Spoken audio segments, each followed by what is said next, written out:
एक टेम्पल अब न्यूज में आ गया है, प्रम्बन टेम्पल है, ये इंडोनेशिया में है। अभी prime minister of India Indonesia visit करते हैं और इस टेम्पल की अब बार बार बात करी जा रही है, दैट इज प्रम्बन टेम्पल। प्रम्बन बोलोगे आप इसको, NAN है लास्ट में, पर प्रम्बन बोल सकते हो आप इसको।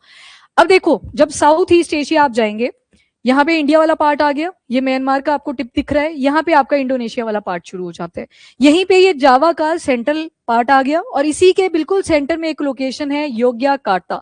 योग्याकार्ता में ही ये प्राम्बन जो टेम्पल है वो लोकेटेड है, ये इसकी लोकेशन आ गई। इंपॉर्टेंट है, जब भी कोई डिस्प्यूट आता है टेम्पल के रिस्पेक्ट में या कोई हिस्टोरिक विजिट होती है तो ये आपको पढ़ने पड़ते हैं। तो आज हम सिर्फ टेम्पल को देख रहे हैं कि आउटकम्स नहीं देख रहे यहाँ पे। अब ये जो प्रम्बन टेम्पल है, प्राइम मिनिस्टर ऑफ इंडिया और जो इंडोनेशिया के प्रेसिडेंट है प्रबोवो सुबियांतो, ये इवन हमारे रिपब्लिक डे पे भी इनवाइट करे जा चुके हैं। तो इन्होंने बात करी about conservation effort, about restoration project of Prambanan temple compound. अब कुछ तो ऐसा हुआ होगा जिसकी वजह से ये डिग्रेड भी हुआ। अब जब ये बनाया गया, कम से कम 9th सेंचुरी एडी से का टाइम पीरियड था जब इसको बनाया गया। उसके बाद ना इंडोनेशिया वाला पार्ट है, पैसिफिक रिंग ऑफ फायर भी यहाँ पे कनेक्टेड है। एक वॉल्केनो यहाँ पे इरप्ट हो जाता है और जब वॉल्केनो इरप्शन हुई तो मैग्मा की वजह से ये दब गया। थोड़े टाइम के लिए तो पॉपुलेशन को पता भी नहीं था कि यहाँ पे कोई टेम्पल भी एग्जिस्ट कर रहा था, क्योंकि टाइम पास होता गया और वो उस मलबे के नीचे था। पर एक टाइम आया जब ब्रिटिशर क्यूरियोसिटी थी कि क्या क्या चीजें दबी हुई हैं जरा देखें, तो वहां पे पता लगा कि यहाँ पे तो एक टेम्पल है प्रॉपर, और वो टेम्पल है प्रम्बन टेम्पल। अब ये जो प्रम्बन टेम्पल है, इसके थोड़े से फीचर आपको पता होने चाहिए। ये लार्जेस्ट हिंदू टेम्पल है in Indonesia and one of the largest है साउथ ईस्ट एशिया के अंदर। इसको लोकली क्या बोला जाता है, तो प्रम्बन तो आगे ये हिंदुइज्म से इंस्पायर्ड जो नेम है, लोकल इसको रोरो जॉनग्रैंग बोलते हैं। रोरो की जगह पे लोरो भी बोल देते हैं, तो दोनों ही टर्मिनोलॉजीज यूज होती है, रोरो एंड लोरो एक ही टेम्पल का नाम है। ये लोकली इसको बोला जाता है रोरो जॉनग्रैंग एंड लोरो जॉनग्रैंग। फाइनेस्ट एग्जाम्पल है क्लासिकल शेवाइट आर्किटेक्चर का और हिंदू कल्चरल इन्फ्लुएंस को भी शो करता है, जो कि साउथ ईस्ट एशिया में हुआ करता था। आज के टाइम पे आप देखेंगे ज्यादा आपको बुद्धिज्म से वो इन्फ्लुएंस दिखेंगे, और अगर पास्ट में भी आप देखोगे एक टाइम पे ब्राह्मणिकल इन्फ्लुएंस इंक्रीज होने लगा, हिंदुइज्म का इन्फ्लुएंस इंक्रीज हुआ, और फिर कई बार कल्चरल पॉल्यूशन भी हो जाता है, बुद्धिज्म का इमर्जेंस होता है। और बुद्धिज्म में बोला जाता था आइडल वर्शिप नहीं करेंगे, पर अभी थोड़ी देर में आप देखोगे यहाँ पे एक बुद्धिस्ट आर्किटेक्चर भी दिखेगा, वो भी बहुत बड़े साइज में है। बाद में चीजें चेंज हो जाती हैं। तो यहाँ पे क्या इंडिकेट कर रहा है कि शेवाइट यानी कि हिंदुइज्म की प्रेजेंस साउथ ईस्ट एशिया के साथ भी कनेक्टेड है। लोकेशन जावा आइलैंड में है, जो मैंने आपको मैप पे दिखा दिया, ये सेंटर वाला पार्ट जावा आइलैंड, और इसी के बिल्कुल सेंट्रल सदर्न टिप पे आप देखेंगे तो योग्याकार्ता स्पेशल रीजन है योग्याकार्ता का, सेंट्रल जावा के अंदर। अब आ जाओ हिस्ट्री के ऊपर। इसे 8 to 9 सेंचुरी एडी में बनाया गया था और ये संजय डायनेस्टी के प्रेजेंस में बना था। शेवाइट हिंदू टेम्पल की फॉर्म में से बनाया, और किसके नियर बाय, तो वहां पे एक बुद्धिस्ट मॉन्यूमेंट है जिसका नाम है बोरो बुदुर बुद्धिस्ट मॉन्यूमेंट। मतलब क्या दिख रहा है हमें हिस्टोरिकल पर्सपेक्टिव से, पहले यहाँ पे एक डायनेस्टी होती थी शैलेंद्र डायनेस्टी, उनके टाइम पे ये बना था बोरो बुदुर जो बुद्धिस्ट मॉन्यूमेंट है, ये पहले बन गया था। तो अब यहाँ पे हमें क्या दिख रहा है, इनका इन्फ्लुएंस जब इंक्रीज हुआ तो उसी के साइड में बाद में जब ये संजय डायनेस्टी आती है, ये थोड़े हिंदुइज्म सेंट्रिक थे, तो इन्होंने कौन सा टेम्पल बना दिया, शेवाइट टेम्पल, जिसको आप प्रम्बन बोलेंगे, या फिर जो टर्मिनोलॉजी अपने रोरो एंड लोरो सुनी यहाँ पे जॉग्रैंग करके, तो ये लोकली बोली जाएगी। 11th सेंचुरी में अबेंडन हो जाता है, क्यों हुआ, तो नंबर 1 तो ईस्ट जावा में पॉलिटिकल पावर का शिफ्ट आता है, डेफिनेट सी बात है। यहाँ पे आपको शिवा का टेम्पल दिख रहा है, तो पॉलिटिकल चेंज जब होता है तो कहीं ना कहीं रिलीजियस आइडियोलॉजी भी होती है, तो इसके बाद इसको इग्नोर कर दिया गया। फिर पैसिफिक रिंग ऑफ फायर में इंडोनेशिया लोकेटेड है, अर्थक्वेक की प्रॉब्लम आती है, और फाइनली यहाँ पे एक इरप्शन हो जाती है वॉल्केनो की, माउंट मेरापी, और मलबे के नीचे ये मंदिर दब जाता है। अब जब ये दब गया तो थोड़े टाइम तक तो पता ही नहीं था, देखो कब की फॉर्मेशन हो रखी थी, फ्रॉम 8 to 9 सेंचुरी एडी के आसपास, और 11th सेंचुरी में इसको अबंडन करने का प्रोसेस शुरू हो जाता है, क्योंकि पॉलिटिकल शिफ्ट आ गया, रिलीजियस आइडियोलॉजी वेरी कर सकती है एक पावर से दूसरी पावर की। फिर इरप्शन हो जाती है वॉल्केनो की, माउंट मेरापी, ये माउंट मेरापी बहुत एक्टिव वॉल्केनो है, अभी लास्ट में जैसे मेरे ख्याल से जनवरी के आसपास भी इसका इरप्शन आपने पढ़ा था, माउंट मेरापी। तो इसके बाद हुआ क्या, ब्रिटिश सर्वेयर्स आते हैं और इन्होंने फाइंड आउट करना शुरू कर दिया चीजों को, कि कुछ क्या पता हिस्टोरिकल आर्टिफैक्ट्स मिल जाए। तब इनको 19th सेंचुरी में जाके पता लगा कि यहाँ पे एक टेम्पल है। देखो कितनी सेंचुरीज निकल गई, और उसके बाद जाके पता लगा कि यहाँ पे एक टेम्पल की भी प्रेजेंस है।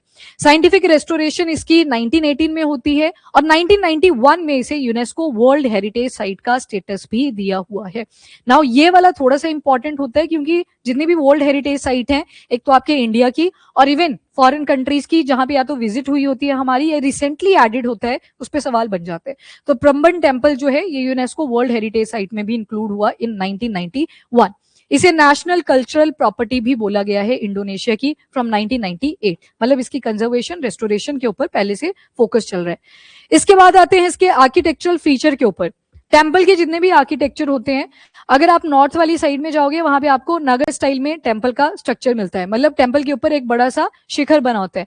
वैसे अगर आप सदर्न टिप की साइड आते हो तो वहां पे आपको द्रविडियन स्टाइल के टेम्पल्स मिलते हैं, और वहां पे जो शेप होती है वो थोड़ी सी वेरी करती है, शिखर के स्टाइल्स भी वेरी कर जाते हैं, पर बाहर से गेट का स्ट्रक्चर बहुत बड़ा हो जाता है, जिनको आप गोपुरम भी बोलते हो।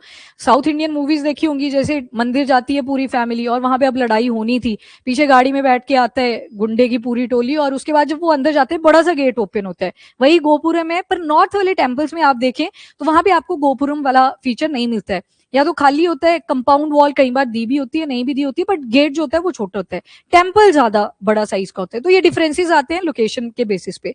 नॉर्थ वाले को बोलेंगे नागर स्टाइल, एंड नीचे वाली साइड साउथ में जब आप जाएंगे तो द्रविडियन, एंड इन दोनों का एक अमलगमेशन भी आएगा जिसको विसारा स्टाइल बोल दिया जाता है। तो ऊपर आ गया नागर, देन नीचे आ गया द्रविडियन, एंड सेंटर में नहीं बोलेंगे, इसका मैंने बोला ये अमलगमेशन है दोनों का। लोकेशन डिफरेंट हो सकती है, थोड़ा सदर्न साइड पे भी दिख सकता है, नदर्न साइड पे भी दिख सकता है, पर नॉर्थ वाले टेम्पल के फीचर एंड साउथ वाले टेम्पल्स के फीचर दोनों का मिक्सचर आपको यहाँ पे मिल सकता है। तो इसको बोलते हैं that is viscera style of temperature. अब यहाँ पे भी आर्किटेक्चरल फीचर आते हैं, तो शुरू में इस पिक्चर को थोड़ा सा नोटिस कर लो। एक चीज हमें दिख रही है कि जो शिखर्स हैं वो बनाए गए हैं यहाँ पे, टोपी जो होती है कोनिकल शेप की, उसी शेप में इनको भी कंस्ट्रक्ट करा गया है। अब अभी के लिए जो एफर्ट डाले जाएंगे वो कंजर्वेशन एंड रेस्टोरेशन के ऊपर डाले जाएंगे। अब देख लेते हैं इसके architectural feature. Number 1 feature is concentric square layout है इसका। कंसेंट्रिक स्क्वायर, कंसेंट्रिक क्या इंडिकेट कर रहा है? एक शेप के अंदर दूसरी शेप, वैसे ही चलेगा, ये सर्कल हो सकता है कंसेंट्रिक, तो स्क्वायर लेआउट है बाहर से, और अंदर सर्कल के अंदर सर्कल आपको दिखाई देगा। और इसमें ना 3 जोन बनी हुई है proper, outer zone, middle zone और इनर जोन।